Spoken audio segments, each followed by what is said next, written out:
Where'd we go? You're right. You're right there. Hey, hey. Right. Now this is the fun part. I've been hitting my knee on that desk all morning. Yeah. Here we are. Excellent. Say hello to the lovely people. Ben, feel free to steal that mic and just bring it on over in front of you. Yeah, as you can see, the snazzy new colored Standing Stone Games shirts. Yes. Yeah. Oh, this is what I've been waiting for, like literally for 6 years. Or 15 minutes. At least 15. Where were you when you started waiting for this moment? Well, what were you thinking about? I don't know anymore. Anyway, so ladies and gentlemen, we are joined by Chris Pierson, Ben Schneider, and Jeff Libbey. Devs, yes, chat is lit up. They love devs, and this is my personal favorite moment because I love Chris and Jeff talking about lore together. It's talking like over Ben. I'm mostly just here if they start trying to punch each other. No, that's fair. Punch him instead. I also appreciate people talking over Ben, but that's a side thing. Anyway, so our users and our viewers are so excited about this, and they've been asking for devs all morning, literally all morning. So talk a little bit about where you've been with Lord of the Rings Online. Chris and I were in an art review earlier. Yeah. So Chris, we just celebrated a large anniversary for you, and why don't we start with the basics? What's everybody looking at when they're back at their desks? What are we thinking about and working on now? Redacted. Redacted is right. Yeah, exactly. I'm actually not working on Mordor right now for a change. It's nice every now. How many minutes has that been? Yeah, it's either fire or flowers these days. That's pretty much my life. Which are you making my thing? It's not even I'm making your thing. Oh yeah, yay. Nice. So you'll find out about the thing. Then you'll go, oh, that was it. Yeah, maybe. Excellent. So. 4 times 4 glasses, 4 beards, 9 legs. That happens. That's how. Yeah. Before Rohan, I didn't have this beard. This is my Rohan beard. Where's your hat, Jeff? Where's your hat? I left it at home. I'm actually sad that you're not wearing the red and black shirt. Oh yeah, I got a shirt. I got a new shirt. You did get a new shirt. I gave you that shirt. No, that's. I love that classic, shirt. Yeah. I love our new shirts. So I had a long conversation with Todd about concept art and where art's been and things like that. I haven't gotten a lot of chance to talk to you guys about what some of your favorite memories of Lord of the Rings Online have been over these past 10 years. So I know Jeff, you've written a lot of these memories. For our players. Straight into you just open up the brain, you write the memories. Yeah. It's great. Do you have a favorite? I know it's like choosing your favorite child, but so it's tricky because there are Lord of the Rings memories, which are all tied in with like well, I've been reading this book since I was in like 3rd grade. Right. So getting to adapt some of these scenes into like playable form is crazy. Then there's memories of like working in game development, which is just my dreamiest of dream jobs. And like the first week I got here, accidentally obliterating a bunch of Chris's work by mistake because I didn't understand how our file system worked. And that's how they became friends. Exactly. It's been a long wait, but vengeance is coming. Yep, that's more or less what I expect. Which one of you is Legolas and which one is... And so, like, there are... I'm not Gimli, I don't know. There are also in-game memories of playing with, spying on players, like, in-game. I remember... not in their houses. Not in their houses. No, that's a very important note. But I remember shortly after the game came out, like, maybe the weekend afterwards, in the Archit area, just running around and seeing players running around fighting monsters, like picking up quest drops, complaining about lines, things like that. And just being, first of all, astonished that there were so many people who were just as excited as I was about this thing. And then also that we had been able to make this thing. So lots of happy memories tied in with that kind of thing. Nice. So I'm definitely the new kid at this particular roundtable. Because you guys are some serious LOTRO veterans. Just a blip. But it's actually totally true for me too that like Tolkien is basically the reason I got into video games. At some point around college, I started thinking about sort of like what you could do with storytelling, and It occurred to me that like I loved those books, and the idea that there was any chance at all of offering a game where you could be Frodo, sort of set in that world, just to capture that feeling, sort of just sent me over the moon, and I wandered off onto possibly the most ill-advised career since going to Hollywood.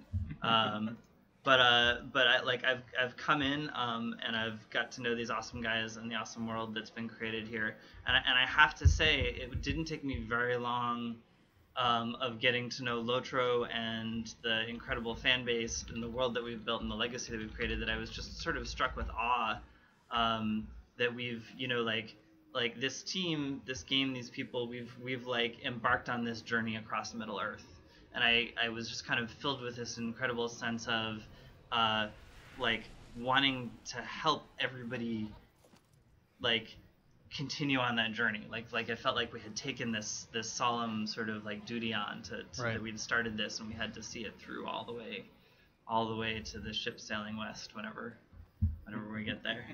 The thing that blows my mind is how back when the game came out, to me it felt big. Like it felt really big. Well, I mean, the game is huge. But it's been getting bigger. Like we try to keep it. We started big, but it keeps getting bigger and bigger. Yeah. And like before Rohan came out, my big worry, one of my big worries, was that we would have a zone called Rohan, and it wouldn't compare in scope to. It'd be like the Lone Lands, right? You know. And I was worried that we would have a Rohan zone that was like the size of the Lone Lands, maybe, or the North Downs, and then it would just like well, you know, we did Rohan, but instead it was properly as big. That. Yeah. There's Chris a lot rolled of up his sleeves. Yes. a lot of waving grassland Sure. and rolling hills later. So I have sort of an off-topic question. Have we been on topic? Yeah. Okay. Well, more or less. Yeah. No. We'll cut that out. Yeah. No. That's. I'm starting there today. That's what I'm doing. How did everybody come up with their like company code names? You know, where did those come from? I don't even remember my company code. I was trying to think what yours was. I think mine was. Is mine Trotter? I think it might be Trotter. Sounds great. Which was an early name for wooden Aragorn shoes? when he was a hobbit with wooden shoes and/or feet. Mm-hmm. Yeah. In the early drafts of Lord of the Rings. Mm. His wooden tail thumped on the floor. I am DrOctothorpe partly because it wasn't taken.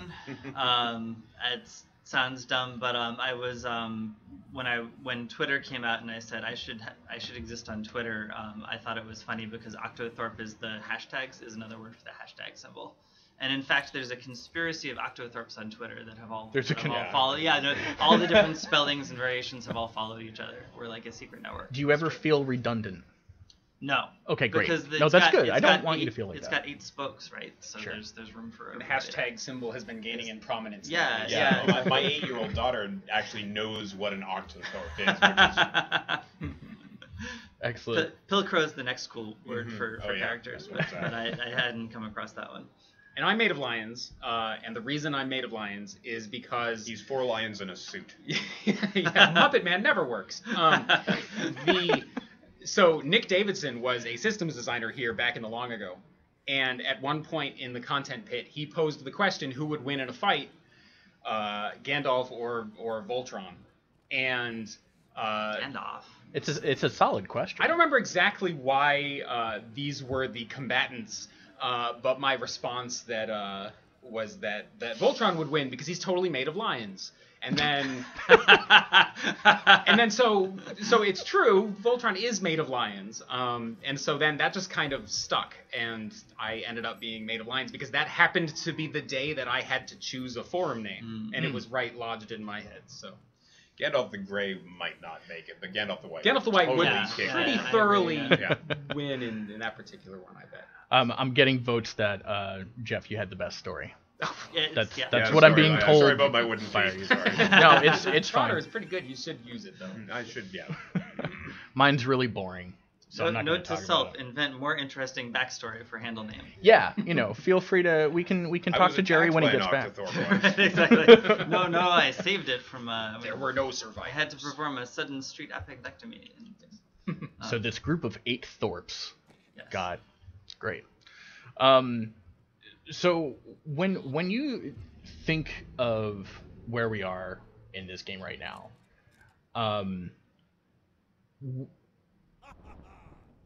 where's your head at? What from this experience? Finish before deadline. Finish. String locks and dev locks are really, really important, by the way. Where did you feel like you probably had the most fun doing what you do? So many options. I mean, yeah. Yeah, it's. Yeah. I mean, as these guys will attest, I love the planning part. Sure. And figuring out what all is happening in the wider world that can feed into our story. Can you talk about your not so brief history that you just wrote? Well, the not so which one of the that new one one. place? Yeah. That new place that we're doing. Right. Yeah. So I decided I'd start. Can I use the word that we of where it is? Of where we're doing it? No. No. I don't think so. I don't think so. Okay. Yeah. So I was trying to did a bit of research into the new area we're in, and it is a surprising lack of history there because its actual appearance in the books is fairly short. So I decided, well, I guess that's a good opportunity to write a history that fills in all of the or not all of the blanks, but a whole bunch of the blanks and widens the area out. And sure. And then I just kept developing it, and every day I'd come in and be like, oh, I had a great idea last night. And then so it came to the actual short outline of the place is about 25,000 words. I think it is. And then another 20,000 words for the detailed timeline. Chris likes writing. Yeah, I do. I'm an author without a book right now. So this is a fun substitute. And I really hope one day we can make some of this see the light of day. But it'll be a while for this particular one because there's all sorts of spoilery plot. Oh sure. And I've done the same for Gondor and for Rohan. And all of the Gondors, all of the Rohans. All of the Gondors. So many Gondors. And it's crazy being being the guy who sort of first steps into the shoes, and fleshes this stuff out, because they're damn big shoes. Yeah, sure. It's worth actually like for people who are interested in this who may not have read about this online or come across it, like the way that we stay really true and dedicated to our lore is before the rest of the design team starts going in and figuring out what kind of quests and other things we can put in the world. Chris literally lays out these treatises on what's going on lore-wise. They're pretty big. So they're like, yeah, you're right. You're a novelist with an audience of one development team. Yes. And basically we all sit down when we read it, and then Chris stands up and he sort of talks everybody through it so we can field questions and understand it and get synced up. And we really, every single update that you get, we began, with the background sort of this like lore foundation, and we always build off of there. And it's part of what we do to stay really true to our source material and to bring Middle Earth. to life. One of my favorite things too is that not only do we get these treatises at the beginning, but if we have a question about like, well, I need to move an NPC from one location to another location.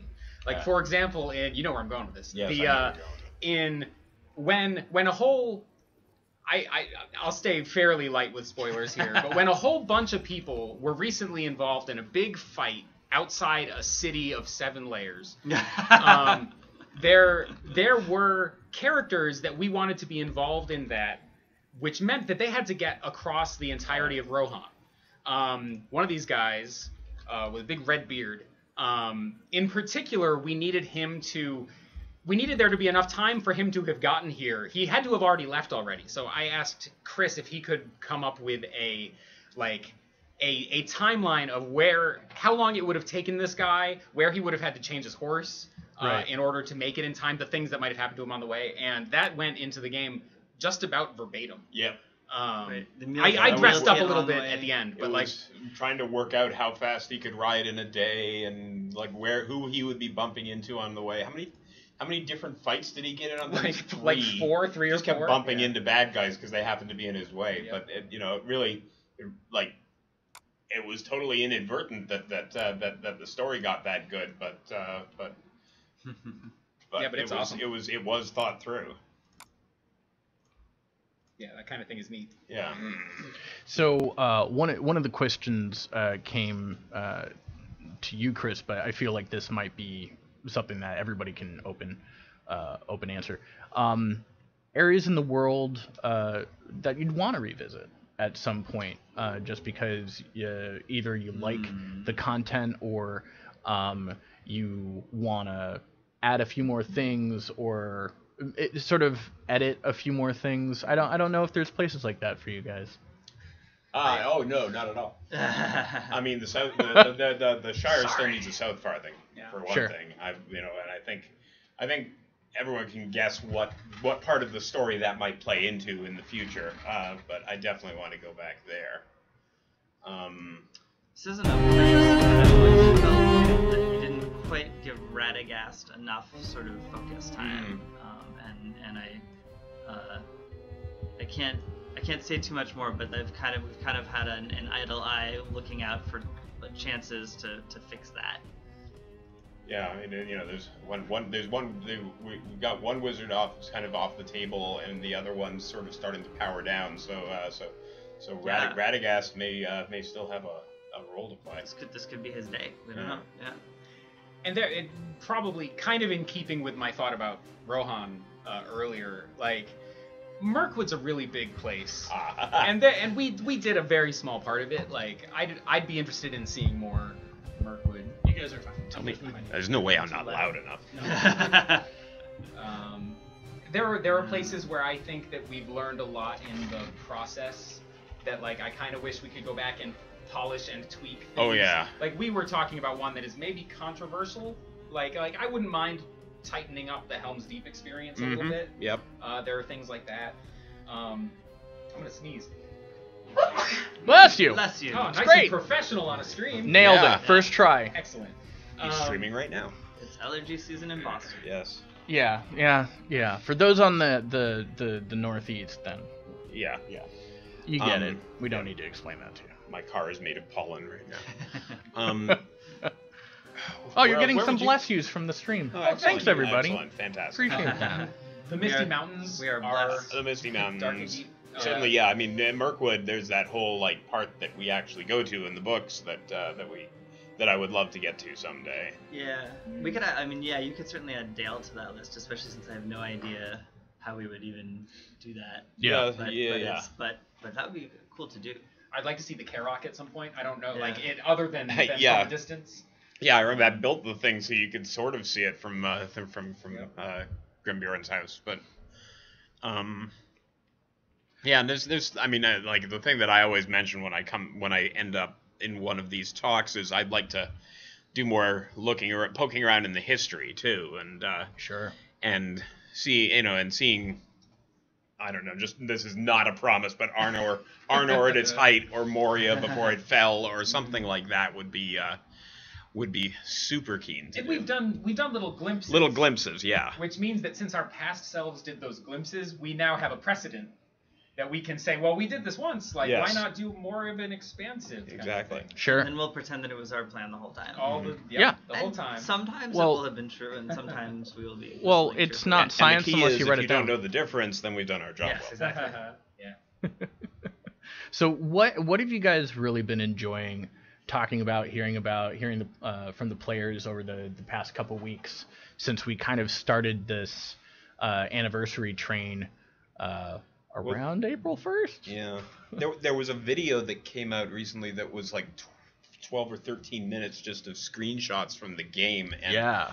we were discussing it, and I posted on our internal chat server that after I watched it, it felt like my life had just flashed before my eyes, because I mean I've been on this thing since 2002 with a couple of little hiatuses along the way, and just like going back and like seeing all the stuff that it was like it was total memory alley. I had when I first made some of the stuff on there, I hadn't met my wife yet, and I had and now I'm old and I've reproduced and stuff. So when one day Children my have son been has already begotten. said he wants my job when he grows up. So There you Well, go. it is hereditary. Yeah, So yeah. And you exactly. said over my cold dead body. of Yes, course, exactly, yeah. and yeah. Did you So he's making plans. as soon as they brought it up, did you say, okay, well, I need a short story by 3:00?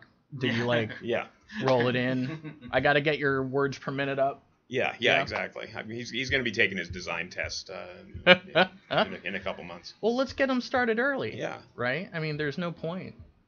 This is about multi-generational households enjoying this story, right? It's been a part of our lives, as you said, which someone asked you to do a recap of where we are in the story. a recap. Recap. Yeah, they said we have 12 hours. Yeah. So we don't need to do the whole thing. I But, don't think you could read your way to where we are in the story in 12 hours. No. Maybe. No. Yeah, I don't think No, you get there. I'd be impressed Yeah. if you could. Depends. Did I write it? No. Yeah, right. Chris mentioning design tests though reminded Sure. me of my design test from back in the day. All right. Where I basically the setup and the question was we had to design a monster camp and a quest that would take you into this monster camp, and I designed a wholly too intricate orc encampment at the foot of Weathertop that had a far more moving pieces and like barricades that you do this and the barricade lifts and then orcs run through and set everything on fire, and it was far more elaborate than we certainly could have done at the time. And like these days we could probably pull something like that off. The question is whether we should. Yeah. Sure. And Weathertop is maybe not at the appropriate spot. It's for already that. such a spaghetti tangle of stuff there. Very much so. There was the original E3 demo of LOTRO. Yeah. that, I would Orion really love built. to share out like the developer vision of Weathertop sometime, because it is a madness-inducing glory. Tangles. That would be. Yeah, we should do that. The other thing I had to do. So you think you want to be a designer? Yeah. Stop crying. Good, scared him away. The other thing I had to do was I had to supply a writing sample in the Tolkien voice. And the thing that I chose to do, I wrote a piece called Concerning Football, which was written as if it was a hobbit had somehow visited America and had witnessed American football, and then was writing about what this was back to people back home in the Shire, Sure. and like describing this thing. Oh, that's I wish different. I could find it, but I don't know where. Man. It lived on an old server at one point. See, people asked me in-depth questions, but nothing fun like that. Mine was dry I and lived math. it, Dottie. So for those of you just tuning in, we're talking to Jeff Libbey, Ben Schneider, and Chris Pierson, going from left to right in your camera, Yes. about where they've been these past 10 years, some of their memories, and some of the hopes and dreams for the future. So obviously we've been spending a lot of time, and some of our players know from some of Seb's comments and Quartervan's comments about where we're potentially going. I know this is going to be a really hard one considering the people in the room, and I'm really, really sorry for it. And this is me, not players. without giving away too many spoilers, what's something that you're really, really looking forward to over the future of our story? Look forward to the first thing. Then after that first thing, there's another thing. Yes. That I'm really digging. Yes. Yeah. Oh, they're doing it. They're doing exactly what I want. That second thing is really good, I think. Then there's the whole thing. Mm-hmm. Oh, Then yes. it kind of goes like this. Yes. Yeah. Yeah. And it does this again. Is it shaped like a tree when that thing happens? That would be thematic, wouldn't it? It would be, yeah. But we won't get into that. I mean, That's... but yeah, it's there are too many as a fan. Like if you are not a fan of Lord of the Rings, right? Yeah, I can't understand you. As a fan of Lord of the Rings, like there's so much you guys don't even know. Sure. Like there's a lot of really exciting stuff. Yeah, and that's just the obvious stuff. I've been reading some of the prognostications on the boards and thinking, oh, you poor kid, you don't know. And it's going to be fun to see when people see the breadth of what's still to come. Awesome. I think they put it pretty well. I don't have anything to add to that. And I have a bone to pick. Can I pick a bone? Who's the bone with? So players who say all that's left is mop up, the tree, like the dismissive, like once the ring is destroyed, it's just mopping up, right? Aragorn and Éomer, they mop up. Well, this is where I'm excited as a non-dev, right? Because Middle Earth is a world, man. Right. There's so much going on. There's just because the fate of the ring is coming soon doesn't mean we've forgotten how to tell stories. Or yes. This isn't a world that's right for telling stories. Or that we're out of stories to tell. Like we're not even we pray that a day will come where we say, we've kind of mined the books out as much as we can imagine. It's time to start making up some more stuff of our own. But we're not even close to that. We're not even near that. I mean, just hearing you guys talking about this, chat's lighting up with folks getting super squee about. Are they mad that I enjoyed them? I enjoyed well, I mean, so it's made of lions, understanding that it gets to a point, but it's also, I mean, we've been world building Middle Earth for 10 plus years, depending on if and when you got onto the development team during pre. So it's that whole aspect of where we're going is so expansive that there's so many stories to tell. So I'm right there with you. And I mean, I've always wanted to catch a ride with Aragorn and Éomer on their mop up tour of Middle Earth too, because oh my god, that's their adventures are something that no one's gone into and someone maybe we'll get to do it. Actually, I got a really good question. So Evil Twin, when Morion was released, there was a good bit of talk about the technical challenges of creating that space. How does the experience compare to the current development challenges that we're having with the game? Does new content have similar challenges or different challenges? How have we advanced or evolved over the past 10 years with that? Well, I mean, from a world building perspective, each update there's some thing that I'm like, well, we haven't done this before. Let's try doing it. And so I think we've come a long way from Morion being able to tackle some of the technical problems with it. We've got a good. We've got good coders and good scripters and some very excellent people in art who are helping us with all sorts of stuff over the years. Sometimes we push the boundaries and we end up with Minas Tirith when it first shipped, and then we fix it. But if we weren't pushing that stuff, I would be disappointed in myself. I would much rather have a Minas Tirith, a really huge, awesome Minas Tirith that acts hinky for a few weeks than pull it back because I'm second guessing myself. We have to balance majesty with performance. Yes, majesty versus performance, and you should see what Minas Tirith looked like before I started pulling back on the majesty, but too much majesty. Too really, much majesty. Yeah. Too much majesty. I think so. Good couple days of demajesting. Yeah. On it. Yeah. I know last year for the 9th anniversary stream, we showed a couple of those images prior to easing it back a little bit. Yeah. Very, very white and very far distance and a lot of detail. It was a lot of fun to show that stuff. Mm-hmm. Yeah, in terms of the sheer sort of like challenges ratio, a lot of what we're facing now is like not so much like how do we do it, but like again it's sort of like the how do we do it justice. And we're actually we've the design team we've been spending a lot of time with art kind of going over them. Like we have so many key moments, there are so many things Right. that are so important to see right and get right and do right that a lot of our challenges involve just sort of like taking that extra moment to say, okay, this is it. This is our shot at making this thing come out as majestic and perfect and as we all imagined in the books as possible. We like saying the word majestic a Yes, lot. we're just gonna say we're gonna figure it into it's yeah. I feel like that could be our next t-shirt. It's actually the code word to say that QuartermasterU has us hostage and that we want somebody to just Majestic. Yeah. So right. if any of the devs require escaping for today, don't blink into the camera. I like the Moria Mordor kind of connection there because both places are dangerous. Both places have a big door at the outside that you have to get through the door in order to get to. People don't know what's going on in there. Sure. Like I think that's a good thematic.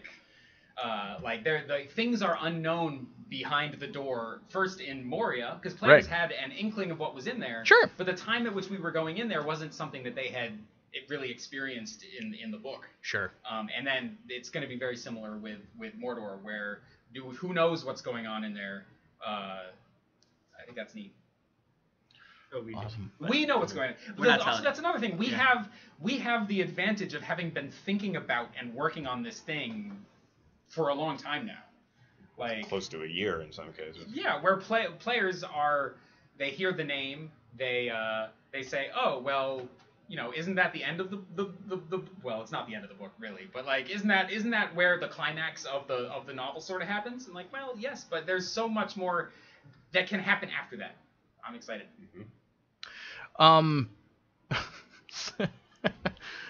Will you be having a quest to visit Sam every time he has a new kid? We'd have to devote Yeah, we'd have to quest devote a box. designer Yeah. just to that, wouldn't we? Intern. The intern. Oh man. So Chris, I've sat in probably, I want to say 4. So for viewers at home, we call them Pierson talks, right? They're presentations that Chris puts together to get us ready to move into whatever the next place is. As in, oh dear God, not another Pierson. Well, some people feel like that, but I feel that. I love them. I know it's a lot of work for him, but that's also why I love it. Well, thank you. That came out mean, but not really. So my question then comes down to, was there a talk that you've given to the team about where we are in the story, where we are in the world that you really, really loved more than another? Ooh. Hitting him with the tough question. You know, I think the first time I did it is still my favorite because it was really the first time I got to get up and just sort of open the team's eyes to the wider scope of everything, and I think that was back when we did the Great River expansion. It might have been back in 1973. And just being able to go into the history just of that area and give the developers, those, particularly the ones who had a less, shall we say, thorough experience of Tolkien, just to give them an idea of all that's happened over, in that case, centuries, later on millennia in other parts of the world, like Gondor. It was number one. It was fun to put it all together in my head, Sure. For that area, and then to just sort of brain dump it on everybody else and watch the design team's brains start to whir up on what they could do with that. And each Pierson talks since then, and there have been many. I think there have been like 9 or 10 of them at this point. Has been it's been just a little bit more of that. I liked the Osgiliath one you did because it covered every single time that the city changed hands. Oh yes, Sure. Oh, God, yeah. I enjoyed that one. Yeah. Oh, and then it got ruined again, and they decided to move back in, but they didn't rebuild the Dome of the Stars for some reason, and then it got ruined again. Yeah. Yep. Excellent. We're getting a lot of questions in chat about some technical stuff about, look and feel for later. Writes questions that we can't really go into because that's just stuff we can't talk about, and a lot of you guys know that. But as far as let's see, I had a really good one ready to go and I lost it. Oh, I'm the worst host ever.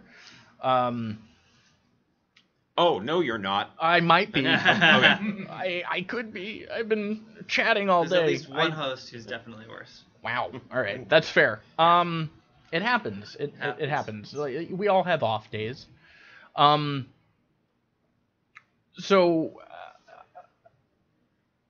trying to put this into words, and I can't. I'm stalling. Oh. It's my own fault. It's okay. So chat scrolling really fast. You guys can't see this. I'm shielding them from that. I really apologize.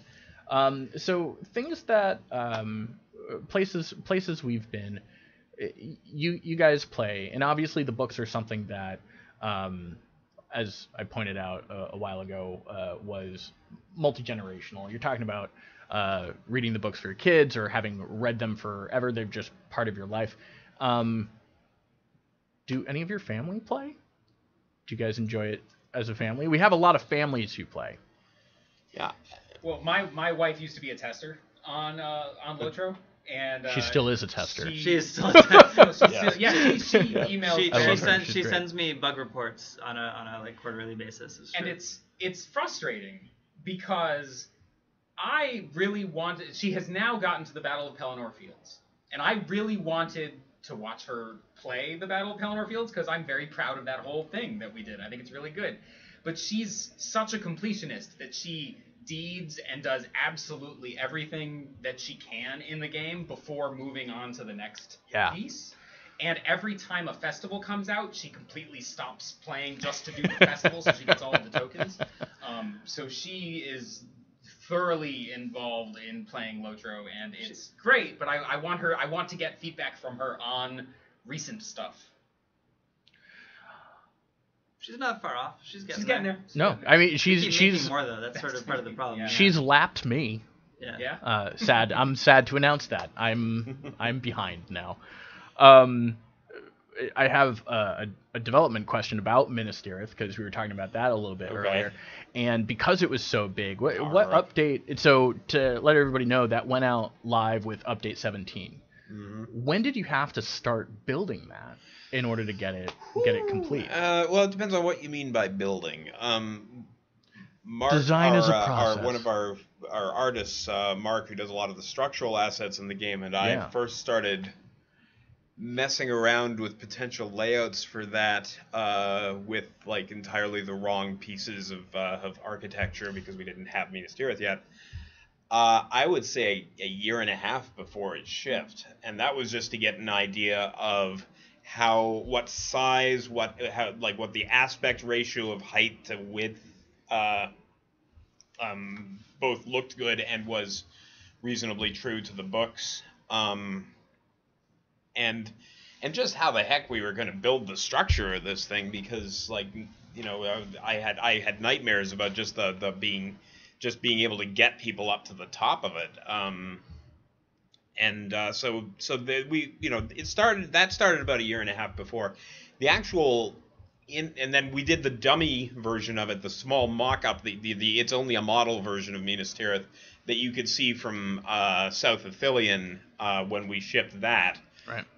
So that we would have something there, because we couldn't just leave it out like they did in the movie of the Two Towers when it first came out in theaters. But I'd say I started building it a good 6 months, like really in earnest 6 months before we launched, and then it was just I think we've shown at one point my crazy planning map for that, the one that looks like a Smurf exploded on the screen. There's a lot of color. Yeah, a lot of color. There's a lot of color. But that was at least a couple of weeks of process, and then just figuring out where everything was going to go, and then building it.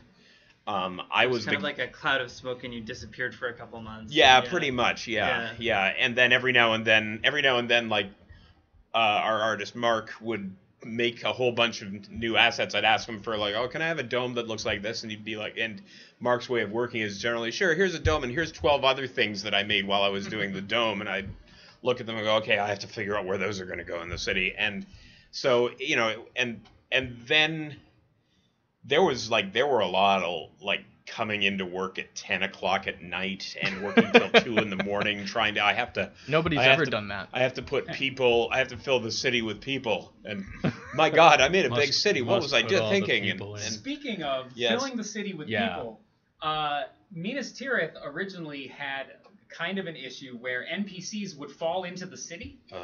So we'd have to take invisible platforms and hide them under every NPC so that there's a platform for them to stand on. Oh wow, I forgot about that. So, we put them all. I have recently placed a few more NPCs in Minas Tirith, and I almost didn't put the invisible platforms. And then I thought, past me is going to be very cross with me if I don't put the platforms. Yeah, the bones of Minas Tirith alone are crazy as far as just the technical implications of them, but lighting them, trying to keep their physics straight, every NPC that disappeared through the surface of the street made me a little sadder. But so if anyone still finds any, please let us know. We'd love to hear about disappearing NPCs. Shout out to the ship captain in Dol Amroth, who was the first known case of this incident. Yes. We got it linked in Dol Amroth, and I thought he was our canary in the coal mine. Yeah. So we have some other questions coming in about do we feel like we're ever going to do a prequel for Bingo Boffin? A prequel for Bingo Boffin. Oh, Bingo. I love Bingo. Bingo was so much work. That wasn't the word I expected at the end. Guys, I am trying to get to chat questions. It's just I got 3 chats going up, so bear with me, okay?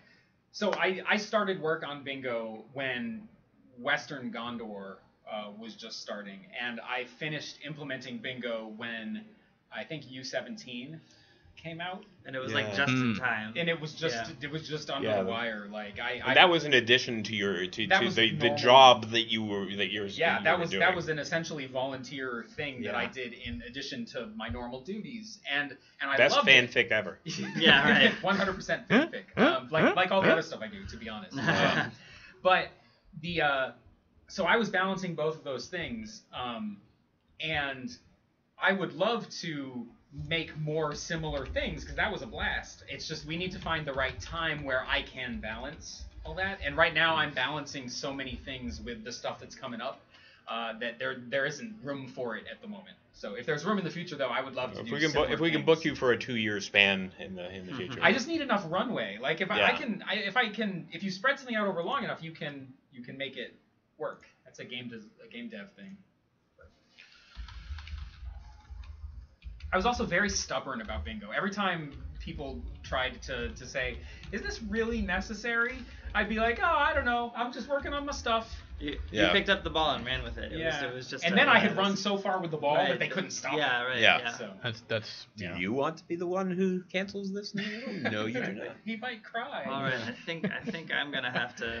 You got time constraint stuff. I have serious time constraints. Yeah. But this has been so much fun. Hey, thank you for doing what you do. Thank you for coming through and talking to everybody watching live. I know that happy birthday to really LOTRO and happy 10 years to all the people who've dove in and loved this game as much or maybe even more than we have. Happy birthday to you. Oh, yes. Yes, and today is my birthday. Yeah. Are you serious? Yeah. Happy birthday. Why didn't you say anything? It's all a scam. I didn't want this to be about me. Yeah. So mono. Thank you. Go get Pinion. I will. Yes, Yeah. There were calls for Pinion earlier, but There I think we're are gonna have to current drag calls him on. All for right. Pinion. Okay. Guys, Pinion's coming. Calm. Everybody calm. This is fine. So we have a ridiculous number of people watching. Thank you for taking time out of your day to come and celebrate with us. I'm a little too jazzed. The caffeine and the sugar will wear off probably around 4. So I'll start to mellow out. I'll tell you, I never actually answered the first question that you did, which No, was that's like, fine. what is your favorite memories of all of this? And, Oh, yeah. One of my, I mean, obviously the building and the planning, and every time I put a new point of it, like something major from the book, every time I chuck it into the game, that's always like, oh my God, it's the Black Gate and it's right here in front of me. Yeah.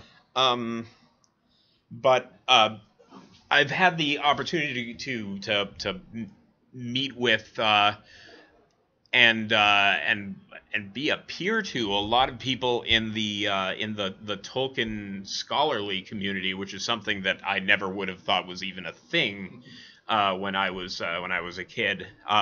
Both Michael Drout and Corey Olson, who come here and do talks with me sometimes. Plug. Yes. And also I had the opportunity, I guess is it 4 years ago now? We started that a while. Yeah, to travel to Oxford and meet with and see all of the actual places where Tolkien did his work. Yeah. And that must have been a trip. Yeah, and fail to see his gravesite because the cemetery was closed. But No! and in the rain. Robbed. And also to attend. This was to attend a conference about Sure. Tolkienism and hear from a bunch of the professors over there, and to meet scholars who are like, oh yeah, I play LOTRO, and except with an English accent. You should do that. Yeah, no, I should not. And that was such a huge opportunity to be able to go do that and see all of the source material and have a beer in the Eagle and Child and all of that. That was and also to go to the Tolkien conference, to Corey's Tolkien conference in Baltimore a couple years ago, where I got to meet a lot of hardcore fans and talk to them about what I do and win the trivia contest. I think that was a lot of fun. You got a shout out as a keynote at Mythmoot. Mythmoot, thank you. I was groping for the name. Yes, Maven got excited about that mention. Yeah, I got to hitch a ride with 2 different people dressed as Gandalf at the same time. Different colors? No, they were both white? they were both Gandalfs the Grey. Right. Gandalfs? I don't know. Chat, what do you think the plural form of Gandalf is? Go. It'd be, oh my God! It'd be in we'll Sindarin. It would be Gendif. We'll just let chat handle it. Yeah. But yeah, that and I got to get a ride from the movie theater at the mall with the two Gandai Gandalfs. Gandalfs. That would probably be. He invented the word dwarves because he didn't like dwarfs, so I'm sure he would go with Gandalfs. Gandfil, Gandai is a. It's Old Norse in origin, Gandalfar or something like that. Like I said, chat is readily taking just so you can see the speed at which they are taking. Just for a second, just come over here. Right. I can't turn the whole thing, but they have literally. Oh, mother of just God. Yeah, that's a lot. There is a lot of potential. You guys are really good with your verbs. Yes. Do you remember any of the black speech names you gave us? Oh, I know. I can't remember. I know someone. I think Ben was Shaquille Morgrew or something like that. Something like that. When we became Standing Stone, I got a list of people of all the flock people of Gan. There. What's that? Flock of Gan. That's which will be my new band album. That'll be my first release. Flock of Gan. But I translated everybody's name into black speech as best as I could by looking up the meanings of their names and trying to find. It was like Rogerberg something, Rogerberg Gothgash, something like that. Yeah, and I've done that with Sindarin too. I actually did a presentation to my son's kindergarten class. They were doing their current unit that they're doing in kindergarten is all about construction, and I said to his teacher, I do that sort of. And when I explained what it was, she was like, you have to come in. So I did, and I gave all the kids their name. Ladies and gentlemen, Pinion.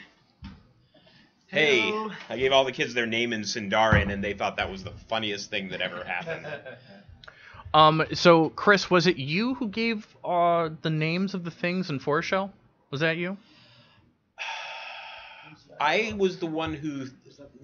Finnish name? I think I might have been the one who said let's go Finnish with that. Partly because Tolkien was a fan of Finnish, and partly because that's sort of geographically the right thing. But I think that was back during what? I think it was Barafon. I think Barafon was doing the actual naming at that time. We have someone from Finland in chat, and she was just super stoked that she could speak a language that was already in game. And Cool.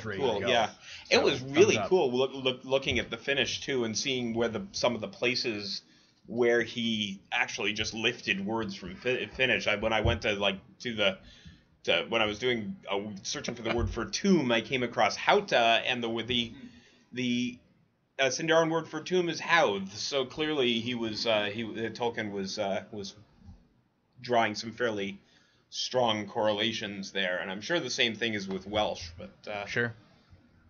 So, Ryan. Yes. The gentleman Welcome, before Ryan. you is joined. SSG Pinion. You've been being asked for a little bit, aka the entire time. Yeah, No I'm pressure. I'm super the excited. dreamy one. No, it's okay. It's okay. I can boil all this down into like a couple simple questions. And guys, I'm really trying to get to everybody. It's literally almost physically impossible because there's over 600 of you. So obviously we've been talking about the future, talking about where we're going and things of that nature, where we would like to go, or what things we would like to see. Obviously we have some people who love our instances, love our stories in small session play, which I have a side question about that later. But how's planning going? How you doing? You feeling good? I'm feeling good. Yeah, you're feeling good? The future's looking bright. The future's looking bright. You've heard it here, and that's just instances and stories in general. Yeah. I don't know how much I can say about that. No. Yeah. Sorry, guys. You're going to get a lot of that today. That's basically what's We've been happening. using a lot of indefinite pronouns. Yeah. Things are going to be great. So I heard... The things. Yeah, no. There's a room, and then you go into it, and then things happen. Right? We've been doing a lot of back and forth, though, about figuring out story beats and things. Yeah, Sure. We've done a lot. For all sorts of content. Oh, Yeah. And so you guys sit next to each other on purpose, right? We're So across- that So you we're can... across from each other, so yeah. Right, so that way you guys can plan, and you guys can bring each other's plans into, making sure that the quest lines make sense. And Well, we all use a chat service. Yeah. Too. Sure. So like we have on-topic rooms where we can talk about things that are work related, and then we have other discussions going on. Yeah. Yeah, and if it's very pressing, I'll just wheel over to Jeff's desk, and we can talk like that. And my music is usually much too loud, so you're standing there for like an uncomfortable amount of time before I notice you're there. And then I knock on the desk and hope the vibration gets your Yep. attention. I often feel like I'm interrupting when I'm knocking on people's desks, and most of the time I am. are. Yeah, that's We flat need out. to That's ask you about that. where. Will we get a chance to see more Gothmog in the future? Nah, he's done. That That thread's wasn't over. clear. His contract's up. He's just Yeah, like, nah, I don't want in. Yeah. Oh, he has a role to play, but we can't really talk about when we're going to be doing that. Sure. Mhm. And we put Gothmog on the mantelpiece. Like, Yeah. We have to fire him. Yep. Out of a cannon? Out of a ballista. That it's would be exciting that because would we be have more. a lot of story threads which are available, and like they're just waiting for us to be like, oh, and then where does this one go, and where does this one go? Yep. Yeah, I know of what I can say of what I've been working on. I'm definitely calling back to some of our earlier story threads too. What's up with the Rook story? Oh, that's just another one of those ones that's up Man, in the air right you're just now, gonna have to wait. He'll have his time. Will Nona reappear? Too soon? Okay, great. I mean, I'm killing it, guys. I'm taking all your questions. It's what's going on. So Ryan is the living shrug emote. he does it when we get Foodler too. Yeah. Not a plug. So we've heard from Chris and Jeff about things that they've really enjoyed working on over the past. What have been some of your favorite moments or favorite things from LOTRO's historic 10-year anniversary? I really enjoyed working on Great River. I think I've probably told this story a couple times. Tell it again! But Great River was the first region I did content for, so it meant a lot to me as both like a fresh game designer, but also as someone who is super excited to work on Lord of the Rings Online. Yeah. So it was really cool to have like a hand in the actual crafting of the story for the first time. Right. Other than that, more recently I loved all the biome for West Gondor was such a big change after we had spent a couple of years in Rohan, so that was like a really cool period to be making content for the game. So really quick, because I've gotten asked this a couple times, so questions for me. Are we going to see a quad pack sale in the near future? Guys, we're not talking about sales today. We're not talking about freebies, although there might be a giveaway later. So any information about sales or anything will be both in email form and on the landing page. As a side note, make sure to go to the news section of LOTRO.com and just bookmark that, because that's where the new LOTRO beacon is going to be. So that's delivered to you every week from Cordovan! He's back, and so now I can get off camera. It's not going to be that fast. He looks too relaxed now. So something going on today? Well, you know, so back and forth. So Jerry, some confession. I set up that stream to fail. Oh no! I wanted screen time. Okay. I couldn't emotionally ask for it. Yeah. So sounds good. All of our viewers have been proven right that this was just a vast conspiracy. Cool. All right. Well, hey, thank you for being here, and you were going to be on for much more of the show as well. But if you want a break, if you want to breathe that long sigh of relief, I can take over. I don't know. Food might be good. Yeah. I've been talking about food a lot in the chat. Cool. So I have warmed up the headphones. They're a little hot. Cool. Damn. That's so cool. Everybody looks I appreciate it. Hey, how's it going, everyone? This is what I look like. Something going on today? In the same room. What? All right, so I'm seeing, just want to make sure we are live on both Twitch, YouTube, Facebook. Looks like everything's set and everything's good to go. And I got folks already in the studio. You guys are waiting for me. So have you guys been talking about anything in particular, or can I just start asking lore questions? Yeah, you can go ahead. All right, so I was trying to think today about let's pretend I don't know much. Actually, I know some about LOTRO lore, but I'm no expert, such as you two. And I was thinking of some very odd questions. Penk's here now. Well, I'm sure you know more than I do. Let me put it that way. But I've read the trilogy probably half a dozen times. Having dug through the Silmarillion, I did read some of Book of Lost Tales, Unfinished Tales. So I'm not entirely unfamiliar with this stuff, but I was trying to think of some questions that would be, would they ever be asked, and is there an answer for it? And one of those I was thinking of, and I can't think of the answer. I think the answer is no, certainly at least in the trilogy, but we never got a description of what Sauron looks like, right? He's got fingers. He's got fingers, most of them. No, we certainly don't have a description. Get up to the mic. We know he has a terrible form because he can't be fair anymore. and that's more or less it. And you can see that particularly like when I go researching, I look for images that people have done of various things, and try to find the ones that aren't from the movie, because those tend to dominate the image searches, obviously. And there's a lot of breadth on Sauron. And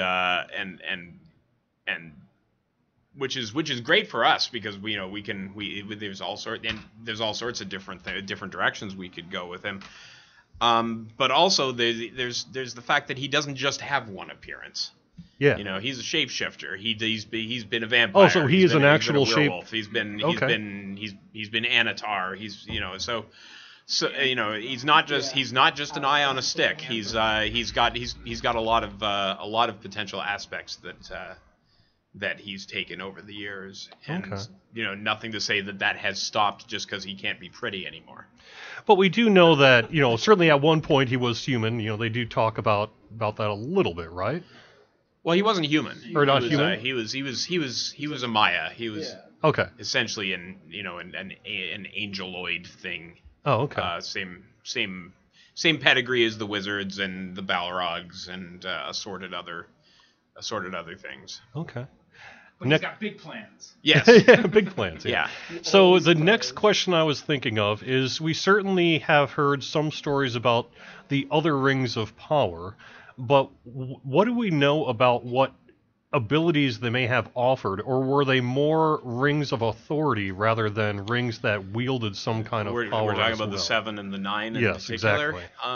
Not the 3, because those. Yeah, the three have been pretty much explored in the books, but he doesn't really none of them are ever named, none of them are ever described. So I've actually been, poking at that a little bit just for my own satisfaction at this point.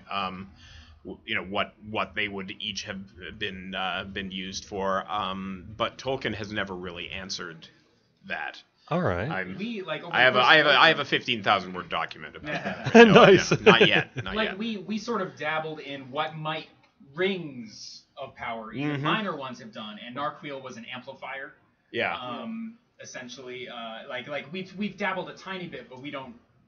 I guess it wasn't really ever described what the big ones might have. Yeah, I mean, there's definitely a sense that the dwarf rings were involved in increasing wealth, and that the rings of men were probably meant to give them power, but obviously prowess, that was authority. Power, and they probably just like the One Ring had some good stuff that it did in the short term. I'm sure the 9 rings were very effective at doing good things for their for the kings who wore them. But they were more than, say, like a royal signet ring, which obviously wasn't magical in real life, but would say, "Hey, I am the king because I got this thing in my hand." Yeah, no, they were definitely like they would.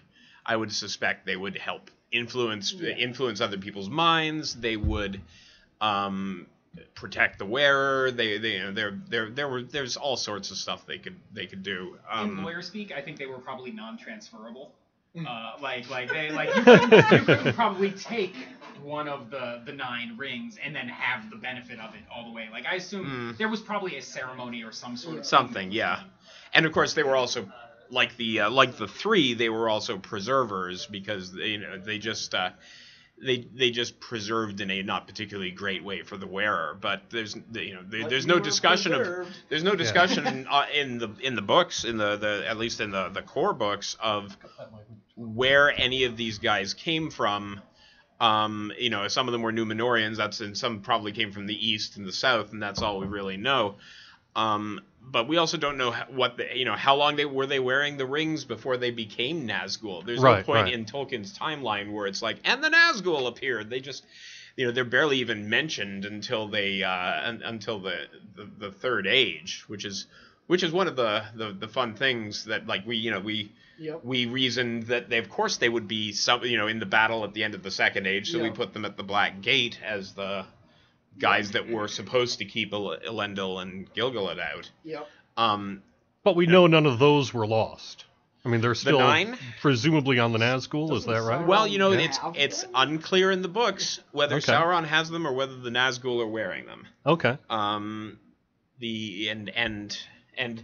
for now it will remain unclear because because all those guys are you know, their fates are kind of sealed based on the story. So, you know, what's the story with the 9 rings? Maybe one day we'll know. I don't know. All right. You know, it's possible there's something in Tolkien's archives somewhere that hasn't been, you know, transliterated from like, you know, his faint half erased scribblings that Christopher Tolkien and company continue to divulge. And when that happens, does that mean we need to change things in the game? I know. Good point. I guess depending on what it is, we might. If Maybe it depends on how ground shaking it is, because of course, however it's revealed, we won't have the rights to that thing. So, you know, Yeah. That's very true.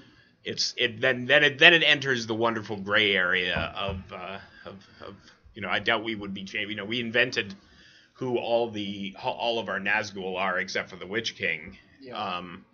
And, you know, he may have notes on who they were beforehand, and maybe one day they'll be released. Who knows? Probably, you know, it's probably starting to get close to the end of what's available. But if he came out and said, you know, the so and so was the king of the far north or something like that, and that's not in our outline, I doubt we'd change anything that we've got, because I would just like rip a chunk of the game to pieces. You know, Andang over on YouTube has an interesting question. In theory, after Sauron is defeated, would certain people be able to use the other rings after the one is destroyed? I guess I always imagine that once the one ring was destroyed, the rings that were bound to it were also presumably destroyed. Well, I mean, they weren't destroyed, but fade. diminishing. yeah, even the diminish. 3 which weren't directly bound to it, the 3 rings all fade. Yeah, they fade. And so I would think the 7 and the 9, if they're not destroyed and or immediately powerless, are on a swift decline. Okay. And then, you know, and where are any of these rings? Who knows? Who knows? Like I say, the way I always pictured it was they were on the Nazgul, right? And part of that reason that he could control them was basically by wielding the one ring, he basically turned them into them. And Well, see, there's a wrinkle there, Yeah. though, because the Nazgul were washed away in Bruinen. Wouldn't the rings, if they had them, also be washed good point. away in the river? Twist. Yeah. Yes. Could be a new gold Guys, rush. I've had an idea. Yeah, it could be like the new Middle Earth gold rush, except maybe you don't want to find certain things. Yeah. So third and Finding last. rings in rivers and never goes well. In So the next speculative question, we hear among the elves and that they travel to the west, and it's just sort of seen as sort of an afterlife, almost, at least alluded to in some ways. Why can't they ever come back from the west? Well, they have in the past, but that was what the West, like. I'm not sure. My guess is that they can, because the wizards came from the west. Yep. It's possible to make the journey, but why would you? Oh You know, yeah. if they're longing to go to the west, if their time in Middle Earth is done, you know, so some of them came back obviously in the First Age with the crossing of the grinding ice and all of that. But that the world was very different at that point, so we can sort of not say that was a totally different scenario. But, you know, I don't see, like, they go to the middle, they go to Valinor to find peace. It's sort of like the great retirement home off there somewhere. And, Yeah. Yeah. They've got cable. So. All right. So I wanted to actually turn it a little bit to also some game questions. Can I ask you guys, have you already talked a little bit about what are you working on right now? Well, yes and no. Yeah. Vaguely. I didn't want to completely. Yeah, obviously there's certain things we can't spoil, Yeah, but there's been a lot but of in this general, are about you it. working on, say, landscape content? Are you doing, say, quests, instances, that kind of thing? I don't really have anything to say. I'm sorry. Yeah. Thanks for playing. So what does today find you actually working on in terms of the type of content that you're working on? So I'm working on the kind of things that I've been working on. As you might expect, their Volume 4 has some stuff going on. I'm also working on something dwarfy. I won't go into more detail than that. And something else, which I also won't go into detail in there. And then there's a whole bunch of things that are tied up with the next area we're going that I'm also doing that. And that wasn't especially thrilling, but there's more story going on. I don't want to describe it too accurately because I'm always very sensitive on spoiler that. conscious. Yeah. I mean, the world team, we're doing a lot of new landscape building, a lot of working with assets, with styles of architecture that we've never we've dealt with very little before, and just environments that are not stuff that we've seen before in most of the rest of the world. So that's again vague, but it's and I've also been building lots of dungeons and little instance spaces and fun places to see scenes out of the lore and all of that. Sure. And how about you? I'm mostly doing landscape content. Get up to the mic.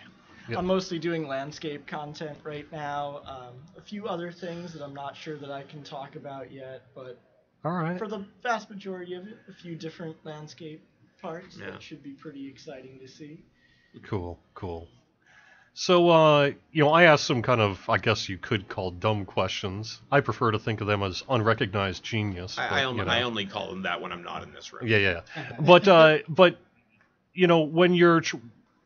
when we're, because we tell the story, but we also tell our own story. And how do you do the best that you can to ensure that our story doesn't clash with something that maybe already exists, or that it plays well with others, so to speak? Why don't you take this one first? Oh, yeah? This is Yeah, one for me? you did the IFAC story. I wonder what you mean by clash with something that already exists. Well, I mean, there's a lot of errata in all the books and that sort of thing, and I know that you guys know an awful lot, but there's also, what about the thing that maybe you didn't think of, for example? So you're thinking of maybe a character or a type of scenario, and maybe it wouldn't make sense due to something else that was in an anecdote and, page 13,000 of the Silmarillion or whatever, Are you talking about the sizes of the Palantiri? Oh, is that what I'm talking about? Yes. Because this is the hard and fast example of a thing where we were using the Palantir of, I want to say Osgiliath, Yeah. as a Palantir-sized and shaped orb that appears in Volume 1. I believe it is the Palantir of Osgiliath that ends up with Amarthiel. And that's great. Until it may be Unfinished Tales. I think it's Unfinished Tales. It is a source we don't have the rights to use. Yeah. The Palantir is described as being of many different sizes.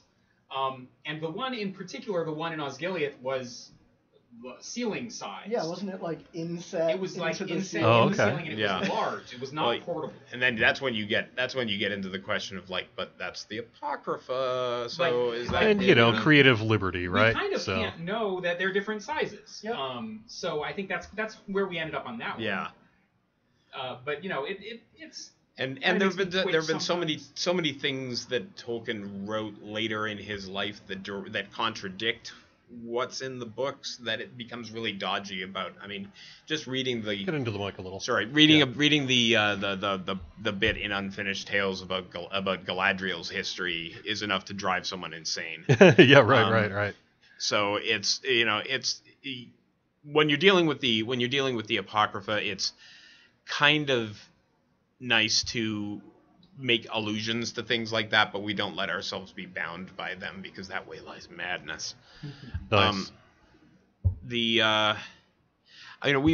run into some stuff definitely where in development, I've been reading passages in the book and I've said, "Oh my God, wait."